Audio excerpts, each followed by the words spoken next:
The iron shackles had left bruises on Aria Sinclair's wrists that she couldn't stop staring at as she stumbled through the desert scrubland, her prison-issued dress torn and bloodied from where she'd crawled through the narrow drainage pipe beneath the Texas Women's Correctional Facility in Huntsville. The September sun of 1881 beat down mercilessly as she kept moving, knowing that every second counted, that the dogs would be released soon, that men with rifles would fan out across this unforgiving landscape searching for the woman who'd been convicted of a murder she didn't commit. She'd been 19 when they'd locked her up, barely more than a girl. And now at 23 she felt ancient, hardened by 4 years of watching her back in that hellish place where violence lurked around every corner. The judge hadn't believed her story about self-defense, hadn't cared that Thomas Whitmore had been beating her senseless when she'd grabbed the fireplace poker, hadn't listened when she'd explained through swollen lips that he'd attacked her first. All they'd seen was a dead wealthy merchant and a saloon girl with his blood on her hands. Trust had died in that courtroom along with her hope for justice. Aria heard the baying of hounds in the distance and forced her exhausted legs to move faster. The landscape stretched endlessly before her, all brown earth and scattered mesquite, with the Davis Mountains rising like dark promises on the horizon. She'd studied the prison's location obsessively during her incarceration, memorizing the geography from overheard conversations and stolen glances at newspapers. West meant freedom, west meant Mexico eventually, west meant mountains where a fugitive could disappear. Her bare feet bled from the sharp stones and thorny vegetation, but she couldn't think about pain now. She'd endured worse in prison. The women there had tested her constantly those first months, seeing what she was made of, and Aria had learned to fight, to harden herself into something that couldn't be broken. She'd made no friends, trusted no one, kept her own counsel. That isolation had kept her alive. As the sun climbed higher, Aria's tongue grew thick with thirst. She'd drunk from a stagnant creek at dawn, but that water was long gone from her system now. Heat shimmered off the ground in waves, making the distant mountains dance and blur. She knew enough about the West to understand that dehydration could kill faster than any bullet. Still, she pushed forward, driven by the primal need to put distance between herself and that cage. By afternoon, her vision had started to tunnel. She stumbled over a rock and went down hard, tasting blood where she'd bitten her tongue. For a moment, Aria considered just staying there, letting the desert take her. At least it would be freedom of a sort. But then she heard her mother's voice in her memory, strong and clear. "Sinclair women don't quit, Aria. We survive." Her mother had survived cholera, survived losing 3 children before they'd reached their first birthdays, survived a husband who'd drunk away every penny they'd earned. If she could endure all that, Aria could damn well stand up and keep walking. She forced herself upright and continued west. The landscape began to change as evening approached, becoming more rugged, with larger rocks and the occasional juniper tree providing sparse shade. Aria's water situation had grown desperate. Her lips were cracked and bleeding, her skin felt like it was on fire, and dark spots danced at the edges of her vision. When she crested a rocky rise and saw the small cabin nestled in a valley between 2 hills, with a stream glinting silver nearby, she thought she must be hallucinating. But the cabin remained solid as she stumbled closer, and that was when she saw him. He was splitting wood beside the cabin, a massive figure of a man who moved with surprising grace despite his size. Even from a distance, Aria could see the powerful muscles of his back and shoulders rippling beneath his worn cotton shirt as the axe came down with precise, controlled force. His dark hair fell past his collar, catching the late afternoon sun with bronze highlights. He hadn't noticed her yet, focused on his task. Every instinct screamed at Aria to turn around, to avoid this stranger who could mean capture or worse. She'd learned in prison that men were dangerous, that they took what they wanted and damned the consequences. But her body had reached its limit. She took another step forward, her vision graying out, and then the ground rushed up to meet her. She woke to cool water on her lips and jerked away violently, her hands coming up in a defensive posture before her eyes had even fully opened. "Easy there." The voice was deep and calm with a slight Texas drawl. "You're all right, just trying to get some water in you." Aria's eyes focused on the man kneeling beside her. Up close, he was even more imposing, well over 6 feet of solid muscle, with a strong jaw shadowed by several days' worth of beard and eyes the color of dark honey. But those eyes held no threat, only concern. He'd moved back the moment she'd flinched, giving her space.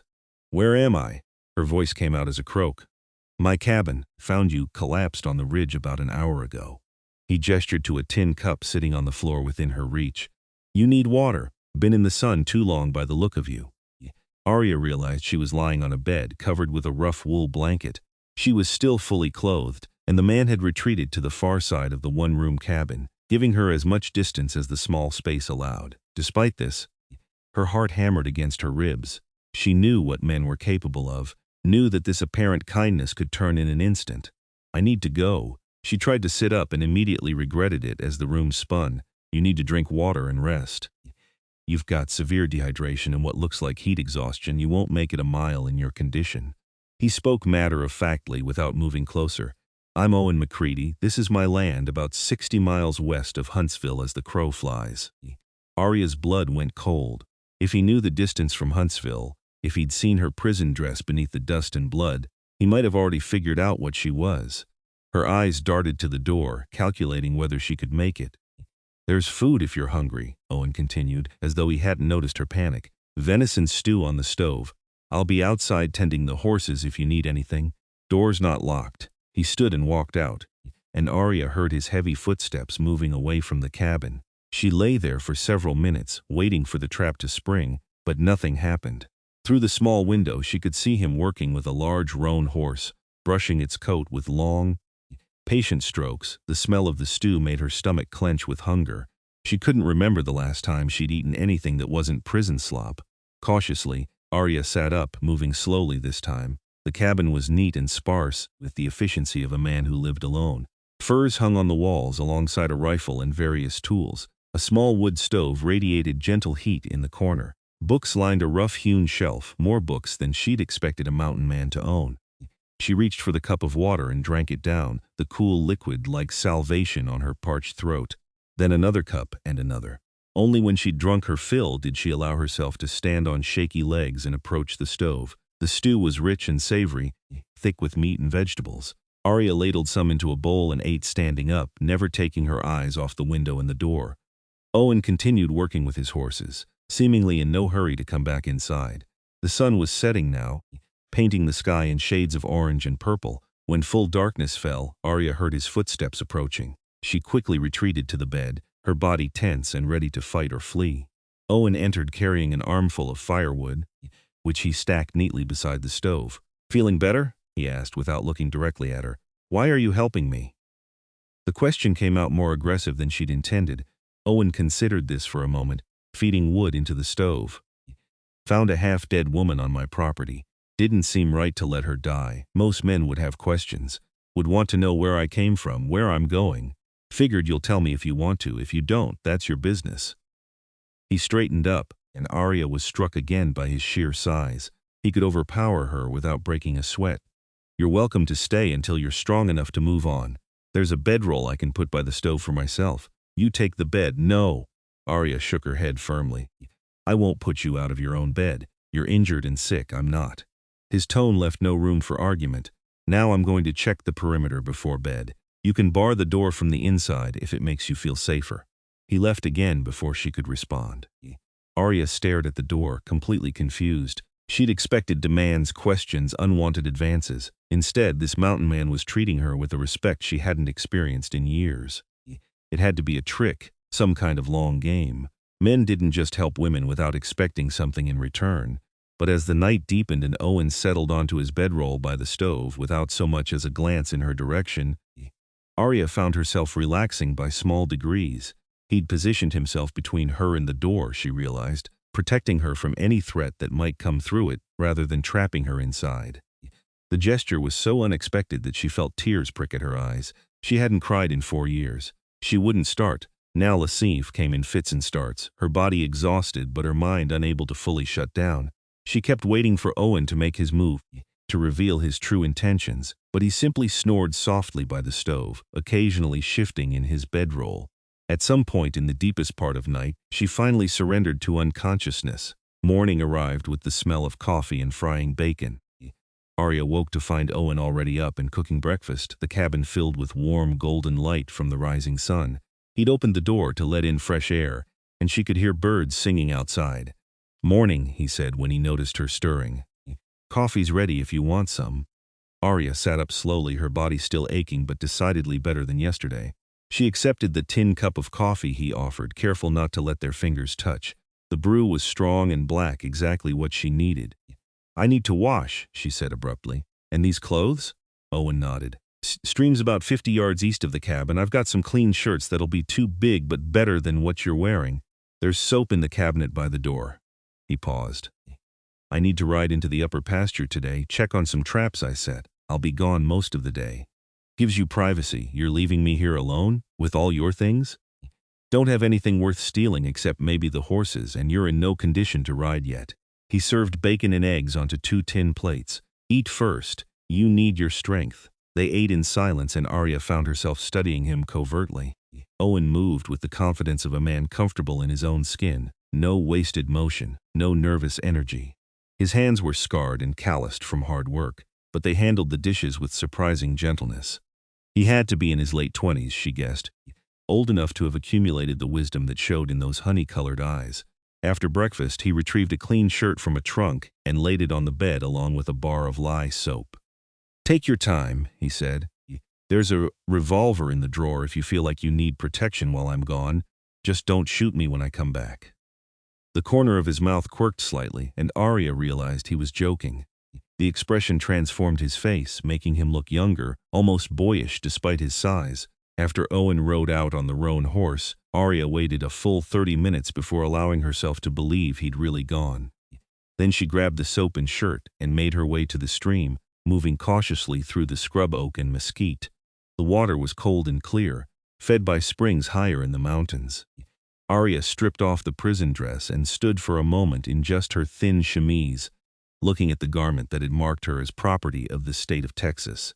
Then she threw it as far as she could into the brush and stepped into the stream. The cold took her breath away, but she welcomed it, welcomed the way it made her feel alive and real. She scrubbed herself thoroughly with the harsh soap, washing away the prison stench, the desert dust, the blood and sweat. She washed her hair twice, working her fingers through tangles and knots that had accumulated over days of neglect. When she finally emerged and pulled on Owen's shirt, which fell almost to her knees, Aria felt more human than she had in years. She sat on a sun-warmed rock to dry, letting the warmth soak into her bones while she thought about her situation. She needed to keep moving. Every day she stayed in one place increased the risk of capture. The prison would have telegraphed her description to every sheriff and marshal in Texas by now. But Owen was right that she wasn't strong enough yet to survive on her own. Another day or two to recover, she told herself. Then she'd slip away in the night, head further west toward the border. The problem was that some treacherous part of her didn't want to leave. This cabin, this strange man who asked nothing of her, represented the first safe haven she'd known since that terrible night in Dallas 4 years ago. But safety was an illusion. She'd learned that the hard way. When Aria returned to the cabin, she found herself looking through Owen's small collection of books. Most were practical volumes about ranching, animal husbandry, and wilderness survival. But there were also works of literature, Shakespeare, Dickens, even some poetry by Walt Whitman. She selected a volume of Dickens and curled up in a chair by the window to read, one eye always on the door. Owen returned near sunset, his saddlebags heavy with the results of his trap checking. He nodded to her but said nothing, simply going about his evening routine of caring for the horses and preparing dinner. The silence between them wasn't uncomfortable, Aria realized with some surprise. It felt almost companionable. "You read a lot?" she finally asked, gesturing to the bookshelf. "Winters get long up here. Books help pass the time." He was skinning rabbits with practiced efficiency at a table outside the door. "You're welcome to read whatever you like. Where did you learn?" "To read, I mean." "Most men out here.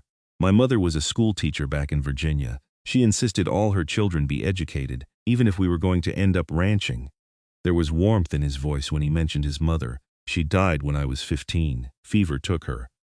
"I'm sorry," Owen shrugged. "Long time ago. But I kept her books, kept reading like she'd want. Feel like it keeps her close somehow."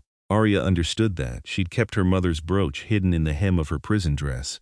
A tiny piece of home that the guards had never found. She wondered where it was now, probably lost in the desert when she'd thrown away that dress. They fell into an easy routine over the next few days. Owen would leave each morning to tend to his various tasks on the land he'd claimed in these mountains, and Aria would have the cabin to herself. She explored cautiously at first, still half convinced he was setting some kind of trap. but gradually began to relax. She cleaned the cabin thoroughly, organized his supplies, even started preparing the evening meal so it would be ready when he returned. It wasn't gratitude that drove her to these domestic tasks, she told herself. It was simply practical exchange of labor. But there was something soothing about the work, about creating order and comfort in this small space. Owen never pushed, never questioned. He'd come back tired and dusty, wash up at the stream, and they'd share dinner in companionable silence or quiet conversation about neutral topics.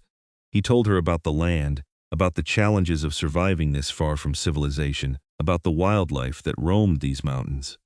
She found herself talking about books, about her love of reading that had sustained her through dark times, though she was careful never to mention those times specifically. A week passed, then two. Aria knew she should leave, but something kept her there. She told herself she was still too weak, that she needed more supplies, that winter was coming and she should wait for better weather. But the truth was more complicated than that. Owen made her feel safe in a way she hadn't felt since childhood, not because he was always there, hovering protectively, but because he gave her space to breathe, to be herself without demands or expectations. He treated her like a person, not a possession or a problem to be solved. One evening, about 3 weeks after she'd arrived, Aria was gathering vegetables from the small garden Owen maintained near the cabin when she saw riders approaching from the east. Her blood turned to ice. 3 men on horseback, moving with purpose toward the cabin. She dropped the vegetables and ran inside, her heart hammering. "Owen, riders coming."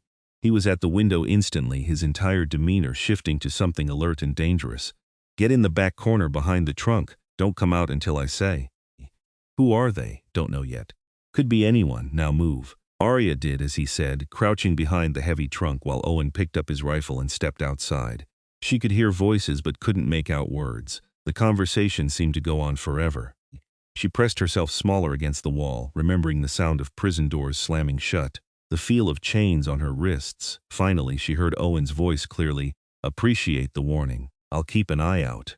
The horses moved away, their hoofbeats gradually fading. Owen came back inside and set down his rifle. His face was grim. "What did they want?" Aria's voice shook despite her efforts to control it. "They're deputies from Fort Davis, tracking an escaped prisoner from Huntsville, woman who killed a man in Dallas 4 years back. They said she's dangerous, probably armed." His eyes met hers steadily. "They're checking all the homesteads in the area." Aria's world narrowed to that gaze. He knew. He'd figured it out, probably suspected from the beginning. Now he'd turn her in, collect whatever reward they were offering. She'd been a fool to trust him, to stay this long. "I told them I haven't seen anyone matching the description," Owen continued quietly. "Told them if I did, I'd handle it myself, not needing any help from Fort Davis lawmen on my land. They believed me because I've got a reputation for being hard to deal with." Aria couldn't breathe. "Why what? Why did you lie for me?" Owen was silent for a long moment. "Because I've got eyes. I've seen how you flinch when someone moves too quick. Seen how you check every door and window before you let yourself relax. Seen the scars on your wrists from shackles." He moved slowly to the stove, keeping his movements predictable.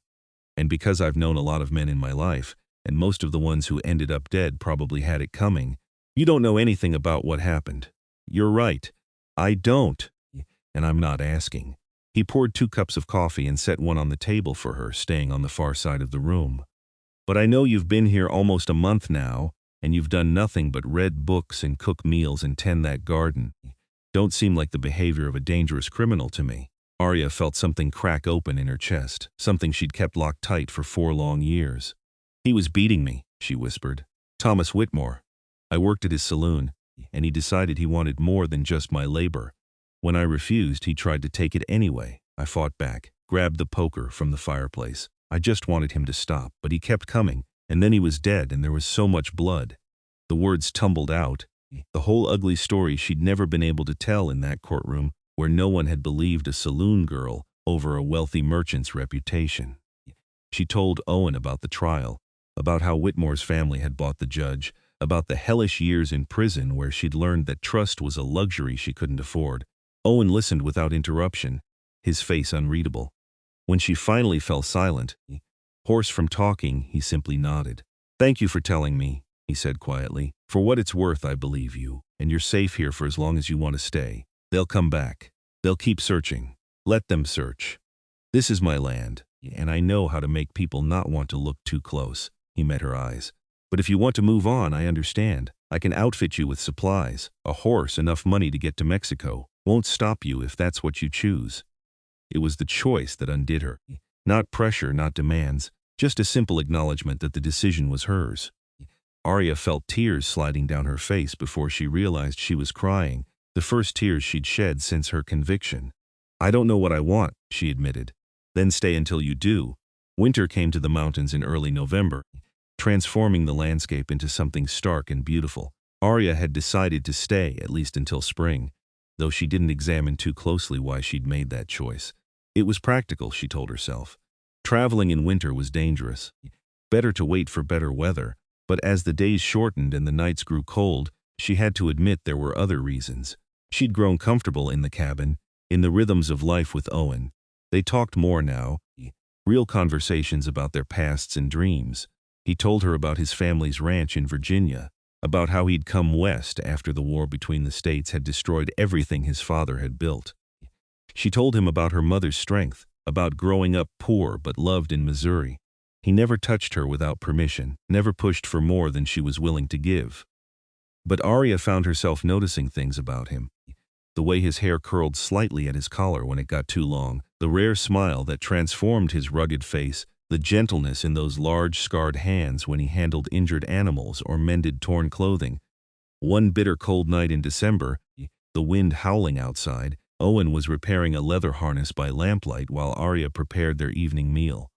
She watched his hands work the leather, strong and sure, and felt something shift inside her. She'd been so focused on survival for so long that she'd forgotten what it felt like to want something beyond safety. But now, watching this man who'd given her space to heal, who'd protected her without demanding anything in return, she felt desire kindle to life like sparks catching dry tinder. It terrified her. Owen, she said softly. He looked up from his work, those honey-colored eyes focusing on her with an intensity that made her breath catch. Yeah? Why have you never married? A man like you, with land and skills, you could have your pick of women.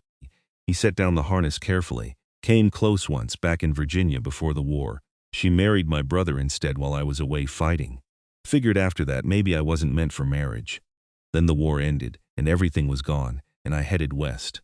Been focused on building something here, something that's mine. He paused. Guess I never found anyone I wanted to share it with. Do you get lonely sometimes? Less so lately. The corner of his mouth lifted. You ask a lot of questions tonight.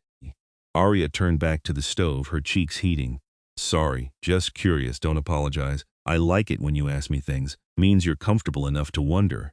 The simple honesty of that statement made her chest tight. She served up stew and cornbread, and they ate while the wind rattled the shutters. After dinner, Owen banked the fire in the stove and unrolled his bedding by its warmth as he did every night. Owen, Aria said again, before she could lose her nerve, you could sleep in the bed. There's room for two if we're careful. He froze, his back to her. Aria, I don't want you to feel obligated. I don't. I'm offering. She was shaking but determined. I trust you. That's not something I thought I'd ever say to a man again, but it's true. I trust you. He turned to face her, and the naked hope in his expression made her breath catch. You sure? I'm sure. Owen gathered his bedding and moved to the other side of the bed, keeping space between them even as they lay down. Aria could feel the heat of him, though, could hear his breathing in the darkness. She stared at the ceiling, hyper-aware of his presence. Good night, Aria, he said softly.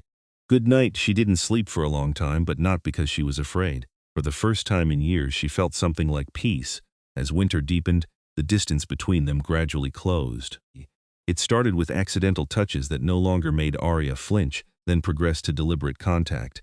Owen's hand on her shoulder as he passed behind her, Aria brushing snow from his hair when he came in from checking the livestock. Each touch was a revelation, proof that human contact could be gentle, wanted, safe. On Christmas Eve, Owen rode out before dawn and returned with a small pine tree that he set up in the corner of the cabin. Aria laughed with delight, the sound surprising them both.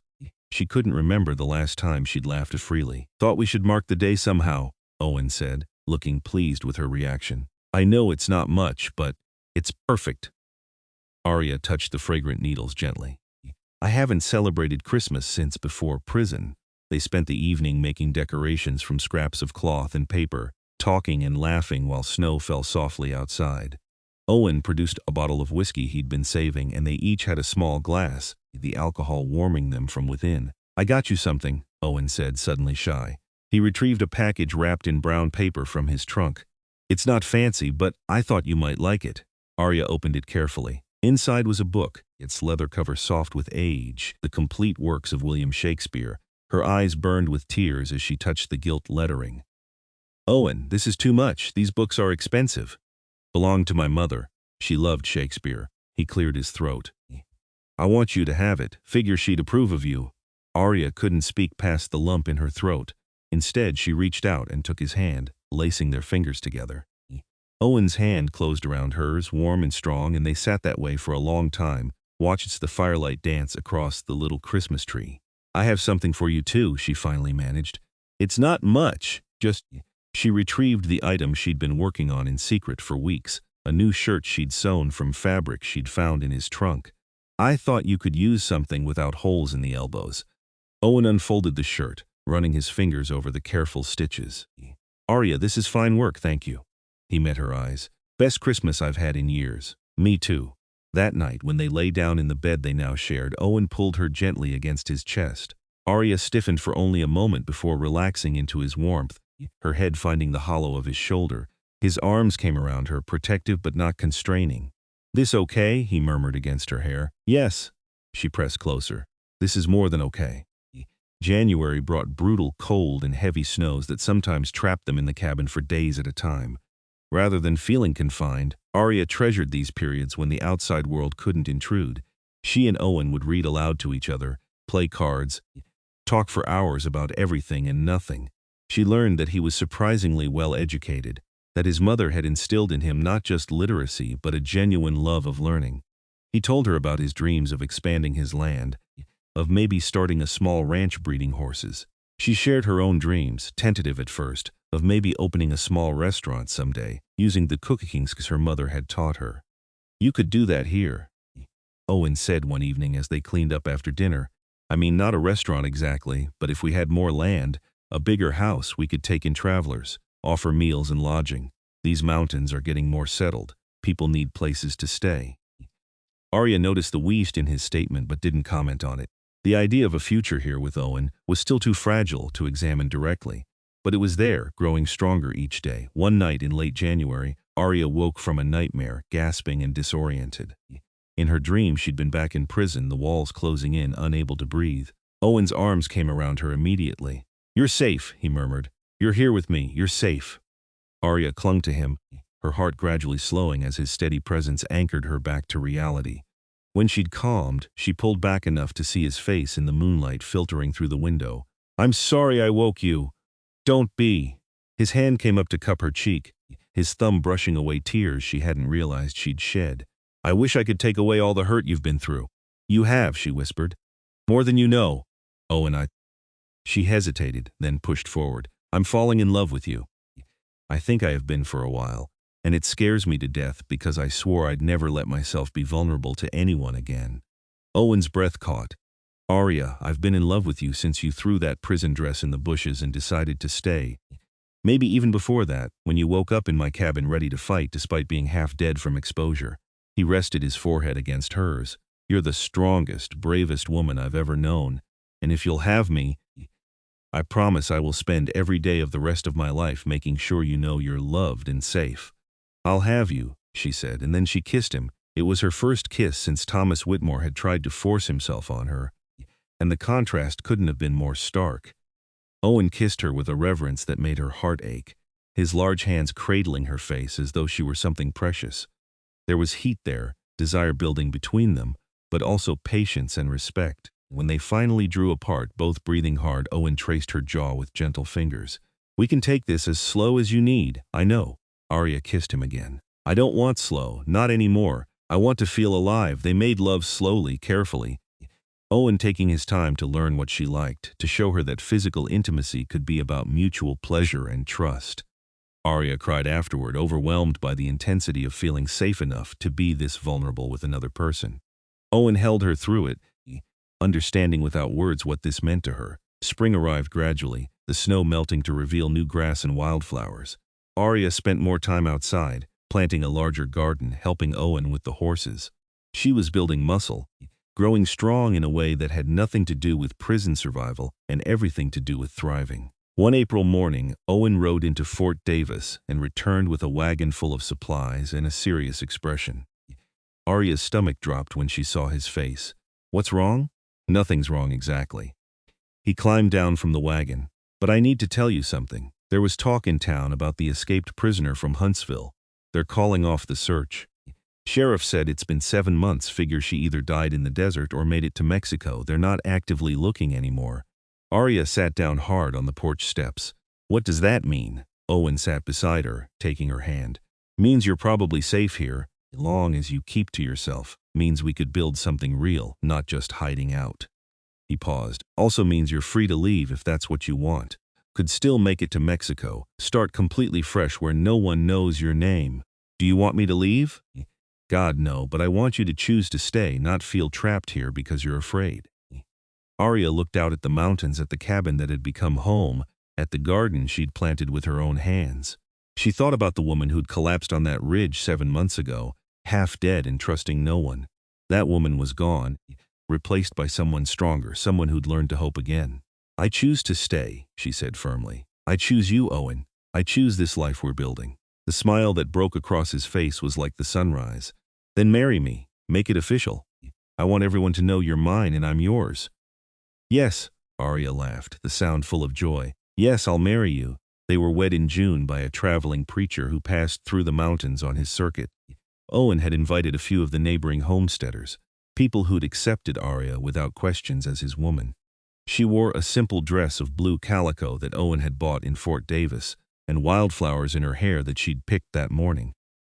When the preacher pronounced them man and wife, Owen kissed her with a passion that made the small gathering cheer. Aria kissed him back, not caring that people were watching, reveling in the freedom to show her love openly. The celebration was simple but heartfelt. The neighbors had brought food, and there was music and dancing late into the night. Aria found herself laughing more than she had in her entire life, swept up in the joy of the moment. As the last guest departed and they stood together watching the stars come out over the mountains, Owen pulled her close. "Happy, Mrs. McCready. Happier than I ever thought possible." Aria turned in his arms to face him. "Thank you for giving me space to heal. Thank you for not pushing, for letting me choose. Thank you," he kissed her forehead. "Now come on, wife. Let's go to bed." They made love that night with a freedom and joy that came from knowing they'd committed to a future together. Aria felt reborn, all the darkness of her past finally giving way to light and hope. Summer passed in a blur of work and happiness. They expanded the garden, built new fencing for the horses, made plans for the future. In August, Aria realized her monthly bleeding hadn't come. She kept quiet for another month, wanting to be sure, but when September arrived without any change, she knew. She told Owen on a cool evening when they were sitting on the porch watching the sunset. "I'm pregnant. Due sometime in the spring, I think." Owen went very still, then turned to her with wonders in his eyes. "A baby? We're having a baby? Are you happy about it?" "Happy?" He laughed, pulling her into his lap. "Aria, I'm more than happy. I'm ecstatic. We're going to be parents." He placed a large hand gently on her still flat stomach. "Our child, our family." Aria had worried that pregnancy might bring back bad memories, might make her feel trapped or vulnerable. But with Owen's unwavering support and obvious joy, she found herself excited instead. They spent the winter preparing, with Owen building a cradle from smooth pine and Aria sewing tiny clothes. The baby came in late March during a rare spring snowstorm. Owen rode through the snow to fetch the midwife from the nearest homestead, and Aria labored through the night with both of them supporting her. When their son finally arrived with a lusty cry, Aria cradled him with tears streaming down her face. "He's perfect," she whispered, counting tiny fingers and toes. "Owen, he's absolutely perfect." Owen touched his son's head with one large finger, his expression full of awe. "What should we call him?" They'd discussed names but never settled on one. Now, looking at her son's face, Aria knew. "James, after your father. James Owen McCready, James." Owen's voice was thick with emotion. "That's good. That's real good." He kissed Aria gently. "Thank you for this gift. Thank you for our family." James was a healthy, happy baby who grew quickly. Aria had worried she might not know how to be a good mother, given her own difficult past. But she found that love came naturally. Watching Owen with their son, seeing this huge, Strong man reduced to tender carefulness made her fall in love with her husband all over again. The years that followed brought both challenges and joys. They expanded their holdings, buying adjacent land when a neighboring homesteader decided to move back east. Owen built the larger house he'd dreamed of, with separate bedrooms and a real dining room. They did start taking in occasional travelers, and Aria's cooking became known throughout the region. When James was 3, Aria discovered she was pregnant again. This time she was less nervous, more confident in her abilities as a mother. Their daughter Elizabeth arrived in the fall of 1885, named for Owen's mother. She had her father's honey-colored eyes and her mother's determination. 2 more children followed. Samuel in 1887 and Ruth in 1890. The cabin that had once housed only one lonely mountain man now rang with the sounds of family, children laughing and playing, parents calling them in for dinner. Aria sometimes thought about the woman she'd been when she'd stumbled onto Owen's land 9 years ago. That broken, frightened fugitive seemed like a different person entirely. She'd built a real life here, a good life full of love and purpose. One evening in the summer of 1890, after the children were in bed, Aria and Owen sat on the porch of their home watching the sun set over the mountains. Owen had his arm around her shoulders and she leaned against his solid warmth. "Do you ever regret it?" she asked quietly. "Taking me in that day? Your life would be simpler if you hadn't." Owen turned to look at her, his expression serious. "Aria McCready, you are the best thing that ever happened to me. You gave me a family, a purpose, a reason to build something that matters. I'd do it all over again in a heartbeat. Even knowing I was a fugitive, that I could have brought trouble to your door, especially knowing that you needed someone to give you space to heal, to choose your own path. I'm just grateful you chose to stay." He kissed her temple. "Besides, you were never really a criminal. You were a woman who defended herself against a man who deserved what he got." Aria smiled, settling more comfortably against him. "I love you, Owen McCready, more than I ever thought I could love anyone. I love you too. Always have, always will." They sat in comfortable silence as the stars began to appear. Inside, their children slept safely, the future stretching before them full of possibility. Aria thought about trust, about healing, about second chances. She'd found all of those things here in these mountains, with a man who'd understood that sometimes the greatest gift you could give someone was space to make their own choices. The escaped prisoner was long forgotten by the law, her case closed and filed away. But Aria Sinclair McCready remembered.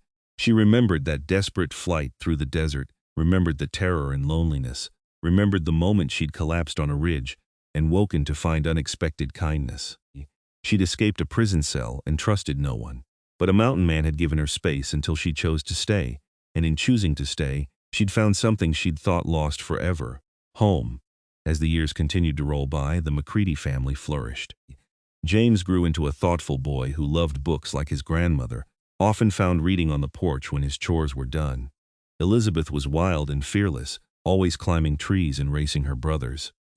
Samuel was gentle with animals, showing a natural talent for horse training that made Owen proud. Ruth, the youngest, had her mother's fierce independence and her father's steady strength. By 1895, James was 14 and already helping his father with the serious work of running their expanding ranch. They'd grown from Owen's small holdings into a substantial operation, with cattle grazing the mountain meadows and a reputation for quality horses that spread throughout western Texas. Aria ran their home with efficiency and warmth, but she'd also established her own identity beyond wife and mother. Her cooking had become so well regarded that she'd written a small cookbook of frontier recipes that sold in Fort Davis and even in El Paso. She took pride in this accomplishment, proof that she could create something valuable that was entirely her own. One spring afternoon, a stranger rode up to their property. Aria was hanging laundry while Elizabeth helped, and she felt a familiar flutter of old fear when she saw the rider. But James was nearby working on fence repairs, and Owen was in the barn within shouting distance. She wasn't the vulnerable fugitive anymore. The rider was a woman, middle-aged and well-dressed, riding a fine bay horse. She dismounted gracefully and approached with a friendly smile. "Excuse me, I'm looking for the McCready Ranch. I was told in Fort Davis that a Mrs. McCready here might have rooms for travelers." Aria relaxed slightly. "I'm Mrs. McCready. We do have a room available. Are you traveling alone?" "I am. I'm a journalist from San Francisco, writing a series of articles about women's lives in the frontier territories." The woman extended her hand. They shook hands, and Aria invited her inside. Over coffee, Margaret explained her project and asked if Aria might be willing to be interviewed about her experiences as a frontier woman. "I'm particularly interested in women who've built successful lives out here despite challenges," Margaret said. "Fort Davis folks spoke highly of your cooking, your family, the respect you've earned in the community." Aria felt a twinge of anxiety. The last thing she needed was publicity that might bring up questions about her past, but she also felt a spark of pride. She had built something worthy of respect. "I suppose I could answer some questions," Aria said carefully.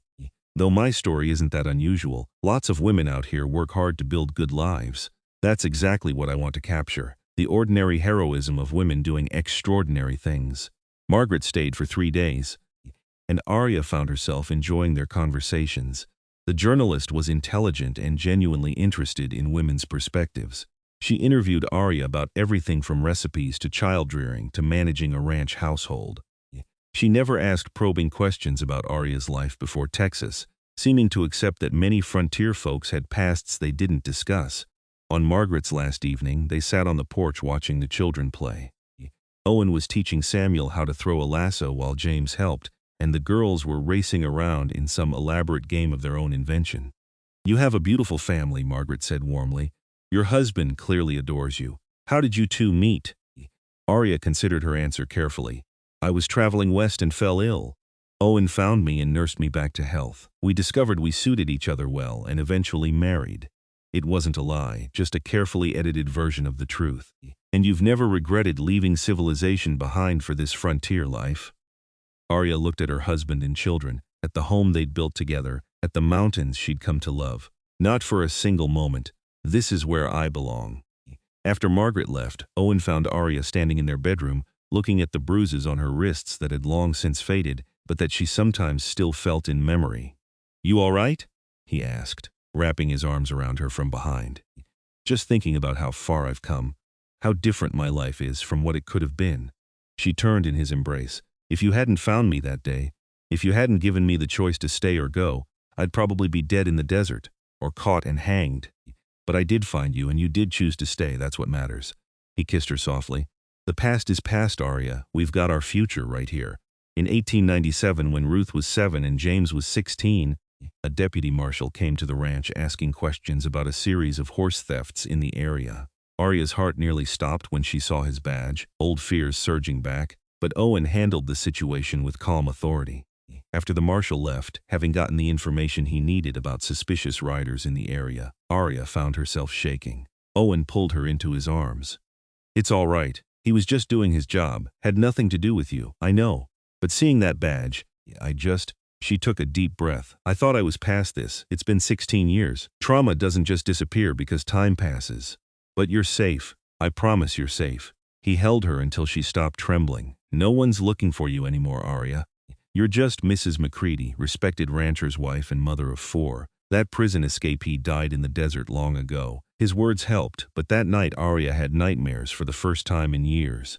She woke gasping, and Owen was there immediately, grounding her with his solid presence. "Tell me where we are," he said softly, a technique they'd developed years ago for when the nightmares came. "We're in our bedroom, in our home, on our ranch in the Davis Mountains. Who am I? My husband, Owen McCready, the man I love. Who are you?" "Aria McCready, mother, wife, free woman." "That's right, you're free, you're safe, you're home." She clung to him, letting his steady heartbeat calm her racing pulse. "I'm sorry. I thought I was done with this. Don't apologize. Your past happened, and sometimes it catches up with you. That's normal." He stroked her hair. "But it doesn't define you anymore. You define yourself." As their children grew older, Aria and Owen had conversations about what to tell them about their mother's past. They decided on honesty, age-appropriate honesty at least.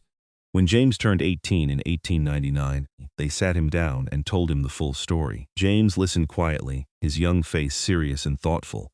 When they finished, he was silent for a long moment. "So, his mother was in prison for defending herself against a man who attacked her," he finally said. "And she escaped rather than serve time for something that wasn't her fault. And father hid her from the law because he knew it was unjust." "That's right," Owen confirmed. James looked at his mother with newfound respect. "You're even braver than I thought. And you're right, it wasn't fair what happened to you. Aria felt tears prick her eyes. Thank you for understanding. Of course I understand. You're my mother. You've shown me nothing but love and strength my whole life. He stood and hugged her tightly.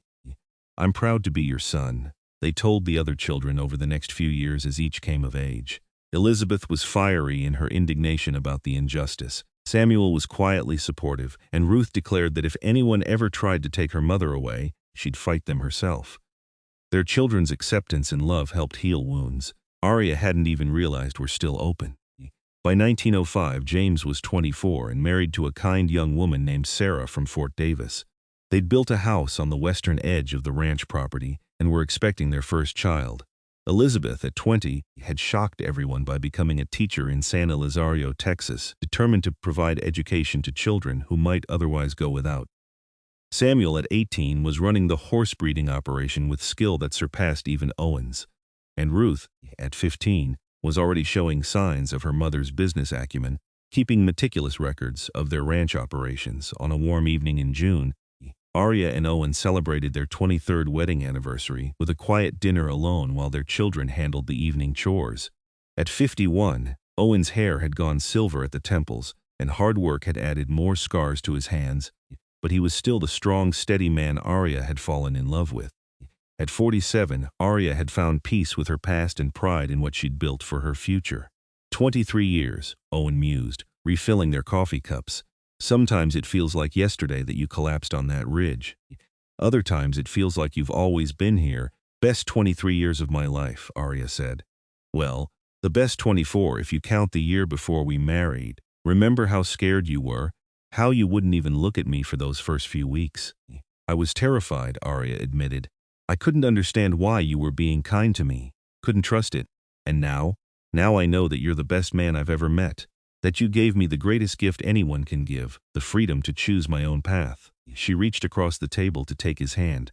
You didn't try to save me, Owen. You gave me space to save myself. That made all the difference. Owen brought her hand to his lips. You would have survived without me. You're too strong not to. But I'm grateful every day that I got to be part of your story.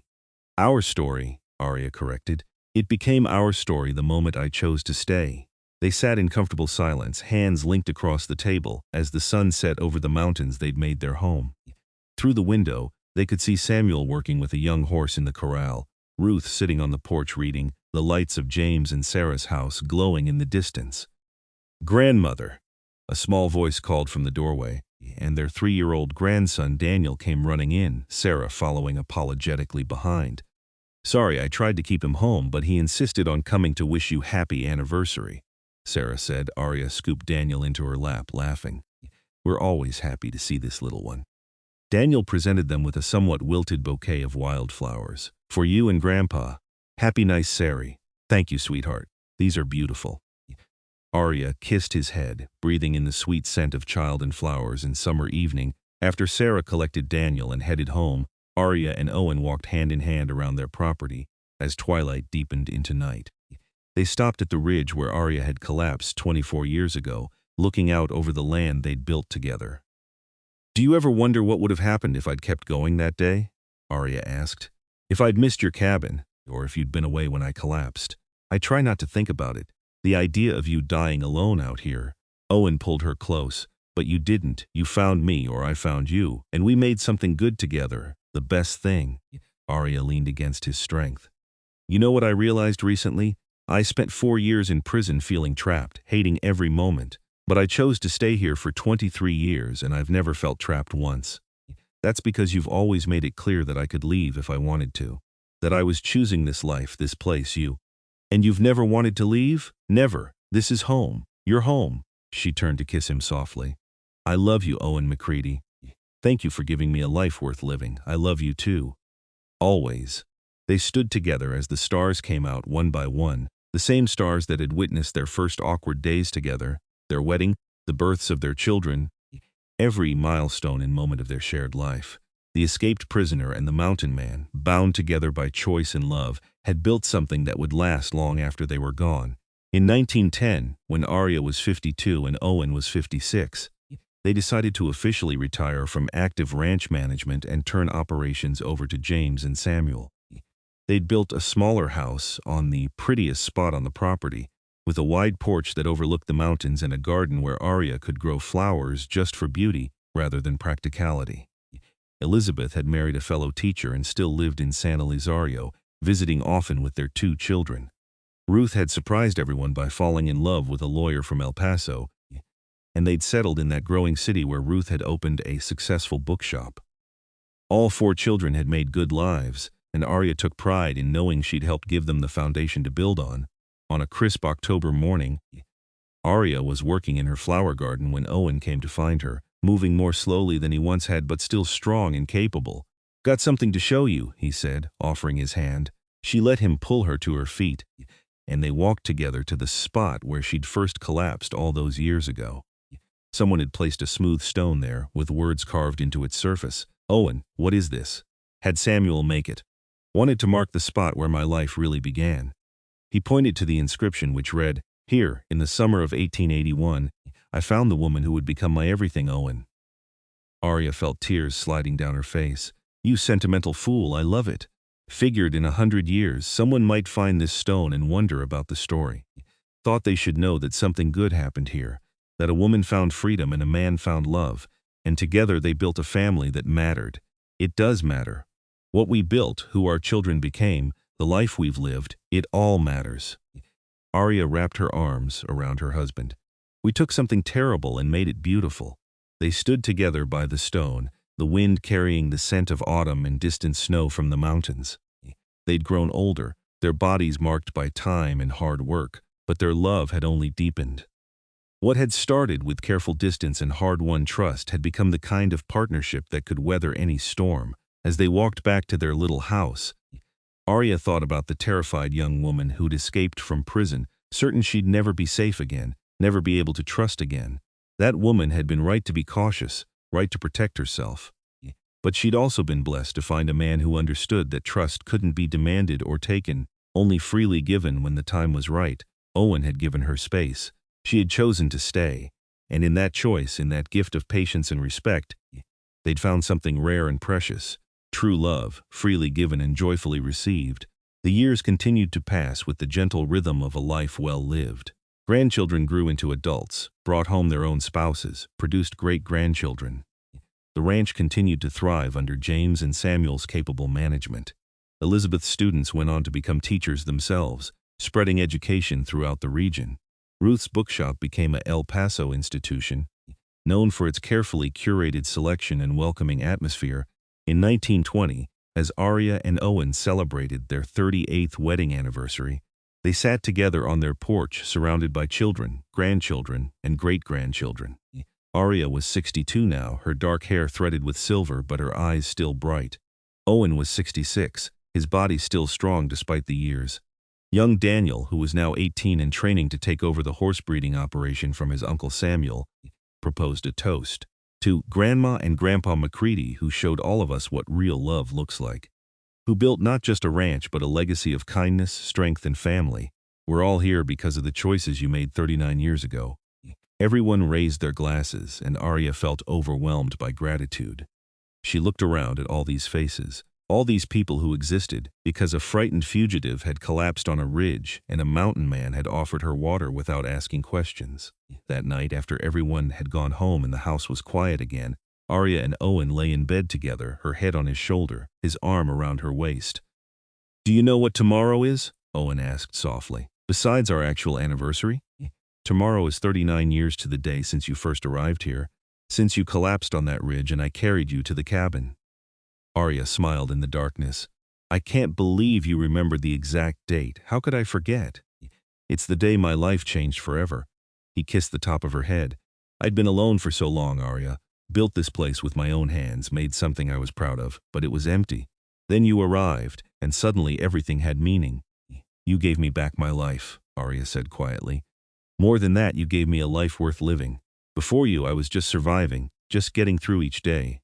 With you, I learned to thrive. We did that together. You brought light and warmth into my world. You gave me a family, a purpose, a reason to build something that would last beyond my own life." They held each other in the darkness, two people who'd found each other against all odds and built something beautiful from the wreckage of a painful past. Outside, the mountains stood eternal and unchanging, witness to their love story, guardian of the life they'd created together. As Aria drifted towards sleep, she thought about the strange and winding path that had led her here, the tragedy in Dallas that had sent her to prison, the desperate escape across the desert, the moment of collapse that had brought her to Owen's door. Every terrible thing, every moment of fear and suffering had somehow led to this. Safety, love, family, home. She wouldn't say she was grateful for the injustice she'd suffered, for the years stolen by false imprisonment. Those wounds had healed but never fully disappeared. But she was grateful for what she'd built afterward, grateful for the man who'd given her space to heal, grateful for the choice she'd made to stay. "Owen," she whispered into the darkness. Thank you for waiting, for not pushing, for understanding that I needed time. Thank you for choosing me, for trusting me with your heart." His arms tightened around her. "I love you, Aria McCready, from that first day to this one and every day still to come. I love you too, always and forever." They fell asleep like that, wrapped in each other's arms, two souls who'd found their home in each other. The escaped prisoner who'd trusted no one had learned to trust again. The mountain man who'd been content alone had discovered that sharing his life made it infinitely richer. Their story wasn't one of dramatic rescue or instant connection. It was better than that. It was the story of patience and respect, of healing and choice, of two damaged people who'd given each other space to become whole. It was the story of a love that had grown slowly and steadily, rooted deep and strong enough to weather any storm. And it was a story that would be told and retold by their descendants for generations to come. A reminder that sometimes the greatest act of love is simply giving someone the freedom to choose, and then cherishing them when they choose you. As dawn broke over the Davis Mountains, painting the sky in shades of gold and rose, Aria and Owen woke together as they had for nearly 4 decades. They rose and dressed, made coffee and breakfast, greeted the new day with the comfortable rhythm of a partnership built on mutual respect and deep abiding love. The woman who'd escaped a prison cell had found something better than freedom in these mountains. She'd found home, family, purpose, and a love that had transformed her from a frightened fugitive into a woman who'd built a legacy that would endure long after she was gone. And the mountain man who'd given her space had been rewarded beyond measure.